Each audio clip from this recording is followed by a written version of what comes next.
মাজৰৌমাৰীত শনিবাৰৰ পৰা অনুষ্ঠিত হৈছে অসম জাতীয়তাবাদী যুৱ ছাত্ৰ পৰিষদৰ ঢেকিয়াজুলি আঞ্চলিক সমিতিৰ ১২০তম দ্বিবাৰ্ষিক অধিৱেশন। পতাকা উত্তোলন শ্বহীদ তৰ্পণ কৰি অধিৱেশনৰ কাৰ্যসূচীৰ শুভাৰম্ভণি কৰে শনিবাৰে সংগঠনটোৱে।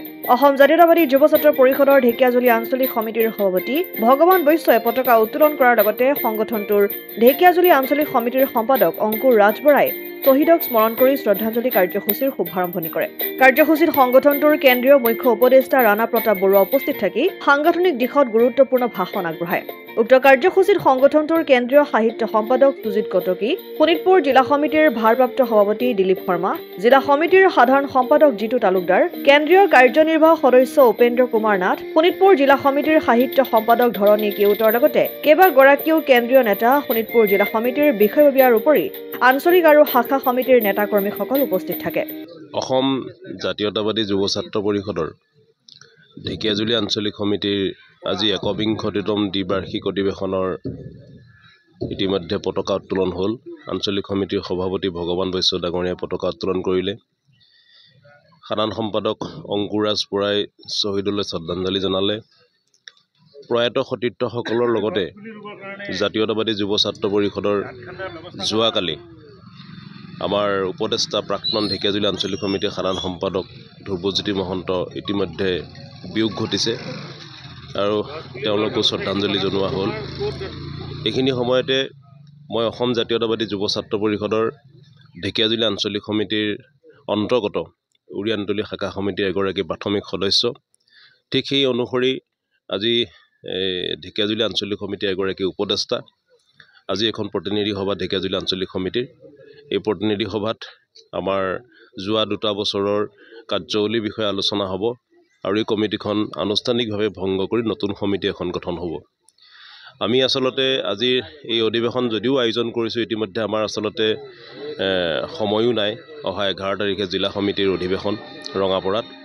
গতিকে আজি আমি পতাকা উত্তোলন কৰি অৰ্ধনিৰ্মিত কৰি ৰাখিছোঁ ধ্ৰুৱ মহন্তলৈ শ্ৰদ্ধাঞ্জলি জনাই।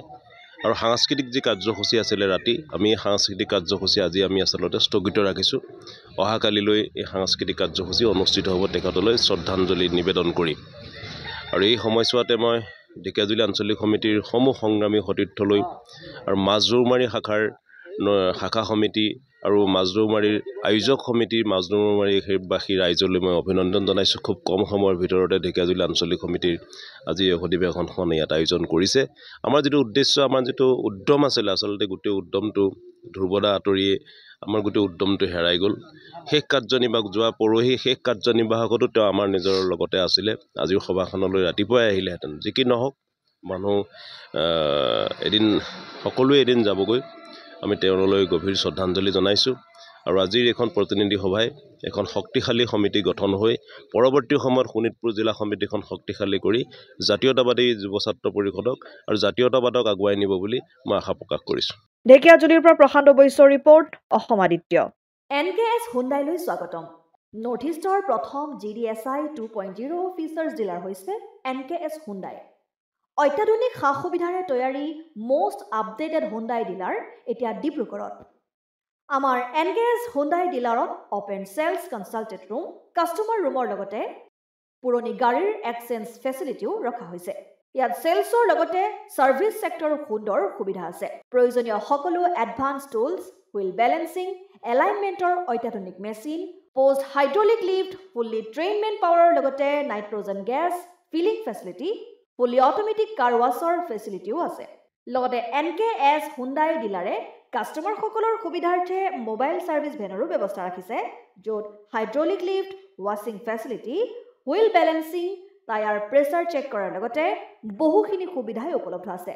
NKS হুণ্ডাইলৈ আহক আৰু সুবিধাসমূহ গ্ৰহণ কৰক।